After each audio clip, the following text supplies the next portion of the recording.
Star Citizen is one of those games that it could be the best game, or rather the best space game ever made, or it could just be an overbloated piece of garbage. It's a knife's edge. It's a knife's edge. Yeah. And right now, I think we're at the overbloated piece of garbage state. Well, without completed gameplay loops and a flight model that's undergoing a complete revamp. Yeah, Yeah, I mean, it's absolutely in that state. Yeah, it's not fair to say that because they are still working on things, but Yeah. it is like the only comparison you can give it. Because, you look at other games. Yeah, I mean, like you can see like where they need like OCS for data because like the NPCs get all jittery and things like that.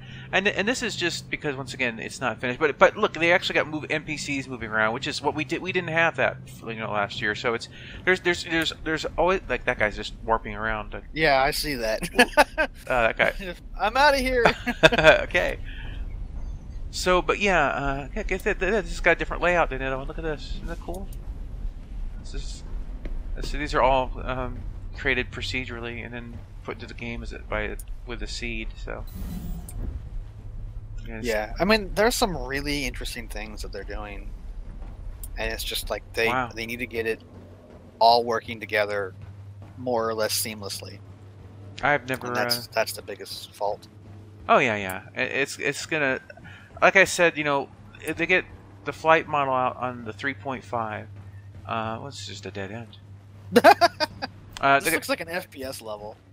Well, these are all a series of rooms that that fit into an exterior shape, and then I think I don't know which one's created. I think it's the interior that's created, or maybe it's the exterior that's created first, and then the interior is defined to fit within that exterior, and then it's random, then it's generated, and then it's saved as a seed.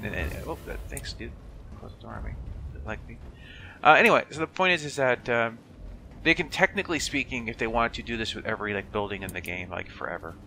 Weapons. There we go. There's been a lot of really good interface improvements. The shopping experience is better. This year had a lot of significant improvements.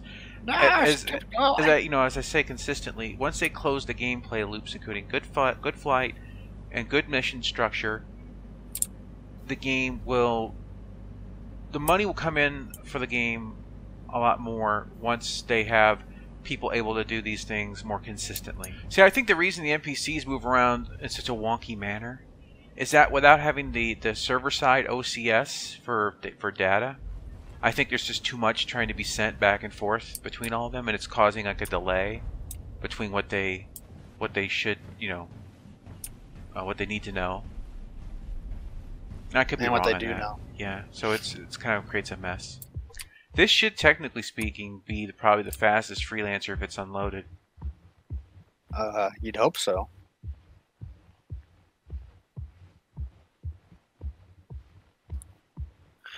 I'm going to nitpick here.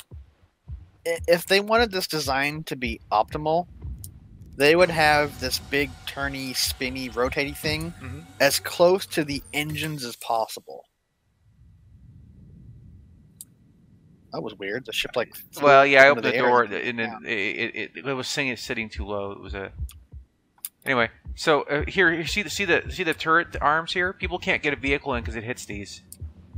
And this freelancer is the one you would imagine that you could easily get 2 Ursa rovers in here. I don't know about 2. Absolutely could get 2 in here. I guess front to back. Yeah. But you can't because they hit this stupid bar. Yeah, those bars. An easy fix is have them so they fold out. To the left and right. I've actually thought about that exactly. That basically when it's up, they just go boom. They pop off to the side. Yeah, absolutely. That'd be the easiest way to fix it. I completely agree. Now this one's one of my only 2 non-LTI ships. I think my Taurus is the non-LTI.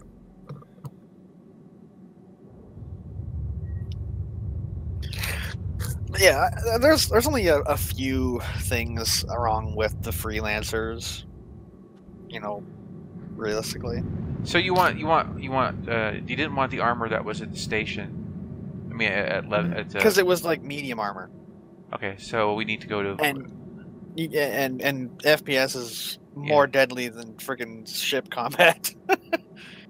Yeah. So, I'm hoping to stack the odds in my favor for survival. It's like the Hunger Games. For the odds be ever in your favor. Yeah, it's fine. I'll go ahead and continue on our quest. Oops. He's so backwards. We would make a joke about the quest for more money, but you don't make money in Star Citizen. Not yet. Missions don't pay out nearly enough. Yeah. Once they get decent payouts on the missions, I could actually see playing the game more. But right now, it's not even worth your time. It's insulting to do missions. Thank you for your 1 hour of commitment to our game. Here's 20 credits. I can't even buy ammo for that much money. Well, yeah, like when you go out into a combat mission and the cost of ammo is like 10 times what you get for the reward of the mission, there's an issue. But you know, the economy is going to be borked for a while, so they start getting more numbers. But I would rather it would be borked on the high side for the player, as opposed to the low side for the player. Because it's like, oh yeah, buy all of our weapons and equipment stuff. And by the way, if the game crashes, you lose all that, and it's going to take you several hours to earn so much enough to buy one gun for your ship. Here's what you do. First of all, because money's being reset all the time, just charge up the economy. Give everyone 10 times what they're getting now for missions. Give them 100 times. What does it matter? They're testing mechanics. Look at this weird animation that's not loaded frame thing that popped up on my screen. Anyway, the point is that you basically just make sure the players have enough money. Why? So they can buy the ships from the stores and test them. They can test those mechanics. You can't set things up right now so that people, like, here's all these mechanics, and by the way, you can't use them because you don't have the money. Right. It doesn't matter right now. Just let people go hog wild and then dial it in. I mean, that's the point of the alpha test. Right. I mean, let people who do like 5 or 6 missions with their Aurora go ahead and go down and buy a Cutlass. I mean, don't make them do like 200, 300 missions. Give them 5 or 6. You know, I mean, yeah, it's to say, the economy is going to be really easy for getting new stuff because we want to test all these mechanics. I just don't get the lowballing it. I don't get it. Yeah. And to cover their bases, it's literally just like, hey, we've raised the price for the economy to test the purchasing in-game setup. And then just say, like, you know, it will be lowered, you know, in the future. But right now it's for testing purposes. Boom! You've covered all your bases. Yeah. Just by having, like, freaking 2 sentences. No, absolutely. And add couple zeros in the code. Yeah, that's all there is to it. People would be a lot more at ease, I think, when they know that, like, oh, if I get disconnected, I've already got the money to buy this weapon 20 times over, or whatever. Yeah. I mean, some persistence would help, obviously, but, you know, if you had a couple million freaking credits, you know, who cares if you have to go buy a $2,000 gun when you have, you know, $5 million in the bank? At that point, it's just like, oh, well, I have to go to, you know, a store and buy a thing. Which, you know, is time, so, you know, there's time invested, but it'd be less annoying to, you know, let's say it takes you like 20 minutes to go to, you know, this one truck stop and buy armor and a gun, right?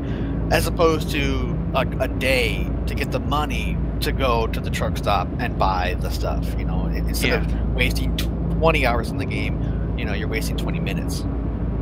No, I concur. I think the most important thing right now that they need to focus on is just letting players test every available mechanic, no matter what level. I mean, that's partially the reward for being an early backer to a degree. It's like, yeah, maybe you don't own the ship when the game goes live, but why not let people play with them before the game goes live? Because, like, you're here, you're supporting the game. I don't care if you supported $35 in, $65 in, $10,000 in. The point is that you're an early backer, and I think that, you know, in this particular phase, most things should just be available to you, just so that we can all get together and try different things. And then once you move the game to beta, you say, look, at beta, maybe we're going to start reining in a little bit. We're going to have, like, you know, you're going to have... Well, a long time ago, they said beta is going to be like the soft launch. And, right. And hopefully there's not going to be any rolling backs in the beta, and barring any, like, major bugs. Yeah. So... if you want to test, now is the time to test. Give us the money to test. Yeah. You don't have to necessarily give them. You don't necessarily give them the ships in their inventory, but at least give them the ability to earn enough money to buy the ships at a store. and it should all just be available. I really hope they change their position on this.